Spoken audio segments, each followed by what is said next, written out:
अस्सलाम वालेकुम dear students, welcome back. आज हम इस पेपर का दूसरा सेक्शन चालू करेंगे। यहाँ पर इसके जो दूसरे सेक्शन में सवाल दिए गए हैं उनको हम यहाँ पर सॉल्व करेंगे, सीखेंगे। इससे पहले जो वीडियो मैंने डाली थी उसमें मैंने पहले सेक्शन के 20 क्वेश्चन सॉल्व करके रखे हैं, आप उसको देख सकते हैं। ऊपर आई बटन पर मैंने उसकी लिंक डाल रखी है, आप उस पर क्लिक करके देख सकते हैं। तो चलिए आज हम इसका दूसरा पार्ट यानी दूसरा सेक्शन इस पेपर का सॉल्व करेंगे। दूसरा सेक्शन सेक्शन बी, इसमें सारे सवाल 2-2 मार्क्स के होंगे। पहला क्वेश्चन 21 क्वेश्चन है यहाँ पर। ये है 21 क्वेश्चन, इसको हम पहले सॉल्व करें। Find HCF highest common factor and LCM lowest common multiple of 26 and 91 using prime factorisation. तो हमें इसका HCF और LCM निकालना है बाय प्राइम फैक्टराइजेशन, ठीक है। तो ये हम यहाँ पर सॉल्व करेंगे। Find HCF and LCM of 26 and 91 using prime factorisation. First method यानी मैं आपको यहाँ पर दो मेथड्स दिखाऊंगा, एक है प्राइम फैक्टराइजेशन मेथड, दूसरा मैं दिखाऊंगा आपको डिवीजन मेथड। तो पहले हम प्राइम फैक्टराइजेशन के जरिए इसको निकालूंगा यानी फर्स्ट मेथड। 26 को हम पहले प्राइम फैक्टराइजेशन करें, इसको 26 को। तो 2 into 13 into 1 इसकी प्राइम फैक्टराइजेशन है, ये आपको पता है। अब 91 की 7 into 13 into 1 ये इसकी प्राइम फैक्टराइजेशन है, इसकी 91 की। ये 26 की प्राइम फैक्टराइजेशन और ये 91 की प्राइम फैक्टराइजेशन है। ओके, अब यहाँ पर हम इसका पहले HCF निकालें। HCF में क्या करते हैं? HCF में जो यकसा होते हैं उनका मल्टीप्लाई करते हैं, ठीक है। तो यहाँ पर आप यकसा कौन कौन सा है? एक है 13 और दूसरा है 1, ठीक। और 13 एक ही मर्तबा आएगा और 1 भी एक ही मर्तबा आएगा, उनको हम मल्टीप्लाई करेंगे तो ये HCF बन जाएगा। यानी जो सेम है वो एक ही मर्तबा लेना है, तो फिर इनका ज़रब देना है यानी मल्टीप्लाई करना है। तो इस तरीके से हमने इन दो जो नंबर्स है 26 एंड 91 उनका HCF यहाँ पर हमने निकाला, ठीक है। अब हम LCM निकालेंगे। LCM के लिए क्या करते हैं? जो यकसा होते हैं वो एक मर्तबा आते हैं, यानी 13 into 13 एक मर्तबा आ गया, 1 into 1 एक मर्तबा आ गया, और जो रह गए उनको भी ज़रब में लाना पड़ेगा। LCM की सिचुएशन में LCM के लिए तो फिर 2 को भी लाना पड़ेगा और 7 को भी लाना पड़ेगा। 2 को भी लाया और 7 को भी लाया। तो इस तरीके से हमने इसका LCM 182 निकाला। गो LCM के लिए हमने क्या किया? जो यकसा थे वो एक एक बार हमने इनको ज़रब में लाया और जो रह गए थे जो डिफरेंट है उनको भी ज़रब में लाना पड़ेगा। तो इस तरीके से हम LCM निकाल सकते हैं बाय प्राइम फैक्टराइजेशन, ठीक है। तो ये था पहला मेथड, यानी जो सवाल में पूछा गया था वो हमने यहाँ पर किया। अब दूसरा मेथड मैं दिखाऊंगा आपको। दूसरे मेथड के लिए हम क्या करते हैं, ये देखिए आप। सेकंड मेथड, पहले मैं LCM निकालूं। पहले 26 और 19 को इस तरह लिखिए, डब्बे में लिखिए। 13 से पहले इनको हम डिवाइड करेंगे। 13 2s are 26 and 13 7s are 91। अब ये डिफरेंट है, ये 2 है और ये 7 है। अब क्या करेंगे? यहाँ पर पहले हम 2 से इसको डिवाइड करेंगे। 2 से डिवाइड किया, 2 1s are 2 और जो 7 से नहीं होगा तो 7 सीधा नीचे आएगा, ठीक है। अब 7 से इसको डिवाइड करेंगे, 1 तो सीधा नीचे आएगा और 7 1s are 7। फिर आप इन 3 को हम ज़रब में लाए, ठीक है। Therefore LCM 13 into 2 into 7 into this one is equal to 182। तो इस तरीके से हमने यहाँ पर इनका LCM निकाला। ओके, तो ये था दूसरा मेथड LCM के लिए। हाँ, अब HCF के लिए दूसरा मेथड आप यहाँ पर देखिए। जो इन 2 में से ये HCF की बात हो रही है, यहाँ पर HCF की यहाँ पर बात हो रही है। जो इन 2 में से सबसे बड़ा है 91 और 26 में से सबसे बड़ा है 91। इसको छोटे से तकसीम करेंगे, डिवाइड करेंगे इस तरीके से। 26 into 3s are 70। तो नीचे इसके आ गया 13। अब जो यहाँ पर रिमाइंडर आ गया, इस 13 से अब हम इस 26 को डिवाइड करें, राइट। यहाँ देखिए आप, यहाँ पर 0 आ गया और जिससे तकसीम करने पर 0 आता है वो HCF कहलाता है, दैट इज 13। तो यहाँ पर मैं लिखूंगा HCF इज इक्वल टू 13। इस सेक्शन का दूसरा क्वेश्चन। चलिए बढ़ते हैं इस अगले क्वेश्चन की तरफ, वो है 22nd question. A toy is in the form of a cone of radius 3.5 centimeter mounted on a hemisphere of same radius. The total height of the toy is 15.5 centimeter. Find the total surface area of the toy. देखिए ये है हमारा question, और यहाँ पर आप इसको याद रखिए, ये एक्सरसाइज 13.1 का क्वेश्चन है, क्लास 10 मैथ्स। क्वेश्चन नंबर 3 है ये। वो चैप्टर क्या है? Surface area and volume. चलिए इसको सॉल्व करते हैं। इसको यहाँ रखेंगे, आप क्वेश्चन को देखेंगे। A toy is in the form of a cone of radius 3.5 centimeter mounted on a hemisphere of same radius. The total height of the toy is 15.5 centimeter. Find the total surface area of the toy. तो पहले a toy is in the form of a cone। पहले किसकी बात हो रही है? कोन की बात हो रही है। चलिए मैं कोन को लाता हूँ पहले। इधर देखिए आप, यहाँ पर ये है कोन ऑफ रेडियस 3.5 सेंटीमीटर। इसका रेडियस कितना है? 3.5 इस कोन का। ओके, ये है इसका radius 3.5, right. Mounted on A hemisphere, ये किस पर टिका है? ये किस पर बेस किया हुआ है? हेमिस्फीयर पर। तो ये मैंने हेमिस्फीयर लाया, इस पर ये ऑफ सेम रेडियस। इस हेमिस्फीयर का भी जो रेडियस है वो 3.5 सेंटीमीटर ही है, तो 3.5 सेंटीमीटर ही है। The total height of the toy is 15.5 centimetre. Total height की बात हो रही है, वो यहाँ से यहाँ तक, ये total height. Okay, total height 15.5 centimetre. और जो हेमिस्फीयर है उसका भी रेडियस अब 3.5 सेंटीमीटर ही है, क्योंकि सवाल में ही है mounted on hemisphere of same radius. Find the total surface area of the toy. हमें इसका टोटल सरफेस एरिया निकालना है, यानी surface area of the toy will be surface area of hemisphere plus surface area of cone. Okay, ये arrow के जरिए मैं आपको दिखाऊंगा। यहाँ से फिर यहाँ आएंगे, फिर यहाँ जाएंगे, ये ट्रायंगल एक बन गई। It is a right angle triangle, it is a right angle triangle. ठीक है, तो यहाँ से मैं इसकी स्लांट हाइट निकालूंगा। This is slant height, right. तो सॉल्यूशन की तरफ बढ़ेंगे हम। Radius of hemisphere as well as cone that will be R, मैंने इसको आर माना, वो 3.5 सेंटीमीटर है। Okay, total height of the toy 15.5 centimetre. Therefore height of conical part, जो इसकी हाइट है ना, कोन की हाइट है यहाँ से यहाँ तक, वो क्या बन जाएगी? वो 15.5 माइनस 3.5, वो 12 आएगी, 12 centimetre.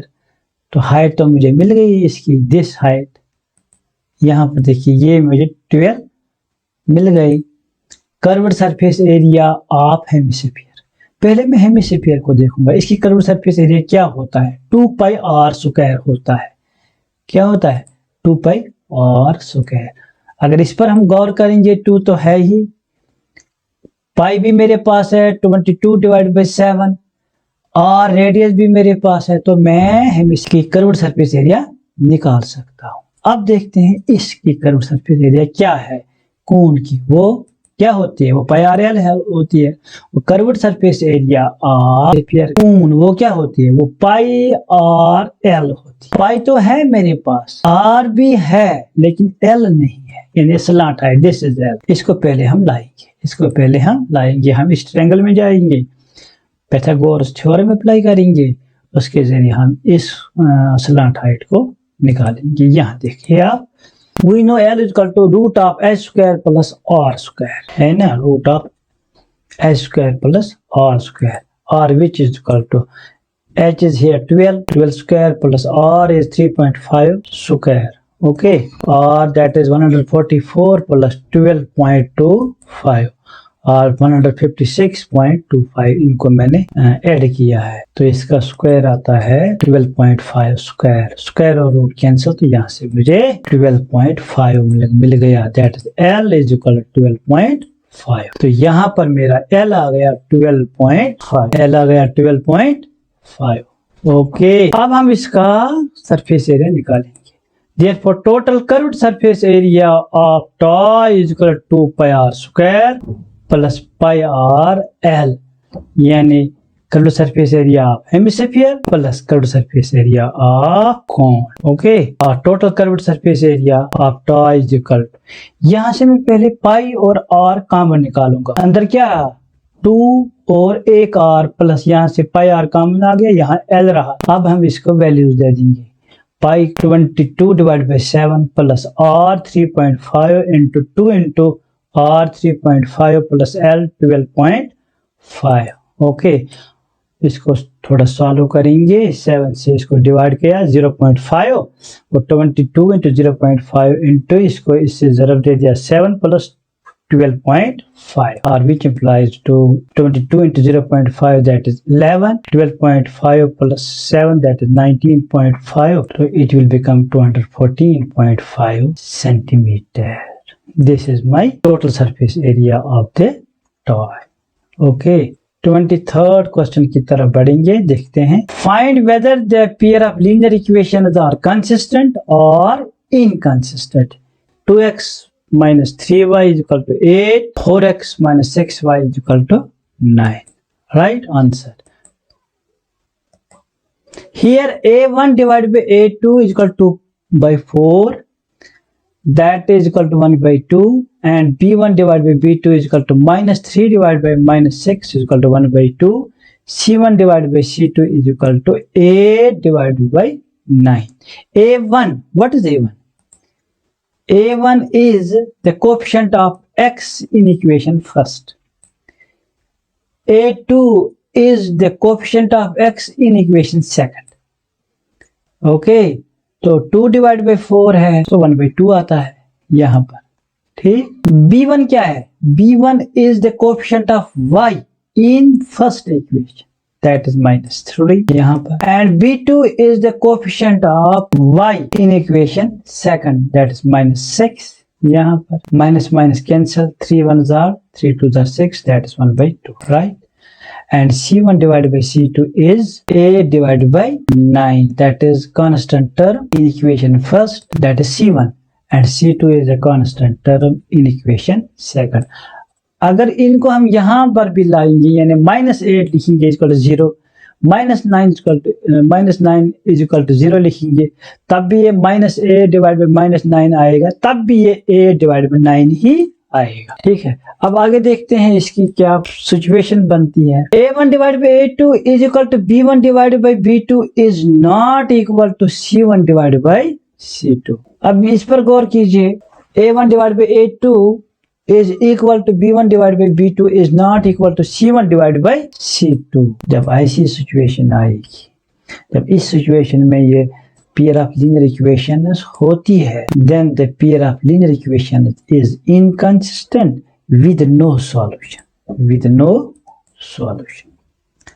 That means these lines are parallel, these lines are parallel। यहाँ पर आप देखिए, मैंने ये एक पिक्चर, बल्कि मैंने इनको डाल के रखा था, तो फिर उस पिक्चर को यहाँ पर मैंने लाया। आप देख सकते हैं ये जो यहाँ पर है, दिस इज, यहाँ पर आप देख सकते हैं ये जो ये है, ये जो ये इक्वेशन, ये इधर मैंने इसको फिर मैं दिखाऊंगा। इस इक्वेशन की लाइन ये है और इस इक्वेशन की लाइन ये है, they are parallel, that means they are inconsistent, having no solution. Okay, एक और एग्जांपल मैं यहाँ पर आपको समझाऊंगा। अगर ऐसा क्वेश्चन होगा, 3x plus 2y is equal to 5, 2x minus 3y is equal to 7. Here a1 divided by a2 is equal to 3 divided by 2, b1 divided by b2 is equal to 2 divided by minus 3, c1 divided by c2 is equal to minus 5 divided by minus 7, that is 5 divided by